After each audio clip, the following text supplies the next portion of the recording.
पाकिस्तान के एक comedy show में ओवरसीज़ का मजाक उड़ाया गया है। सभी तो बाहर से लोग आते हैं और यहाँ पे कॉटन का वाइट सूट पहन आते हैं और कहते हैं जी हम बाहर से आए हैं, जबकि वहाँ पे तो शायद वो वॉशरूम वॉश कर रहे होते हैं कॉटन का सूट पाके 5,000 का नोट पाया हम जाते भागो हैं ये जिस पर ओवरसीज़ की तरफ से बहुत सख्त रद्द-ए-अमल आ रहा है। जिन्होंने मजाक उड़ाया उन पर तो लोगों ने ठीक ठाक लानतान की है और अपने अपने तौर पर उनको जवाब दिया है। लेकिन मैं उनसे ये बात पूछना चाहता हूँ, जिसने बात शुरू की, कोई मॉडल है, उसका नाम सारा है शायद,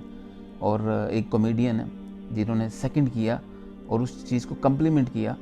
और उनका नाम है कैसर पिया। उन्होंने बोला जी ओवरसीज़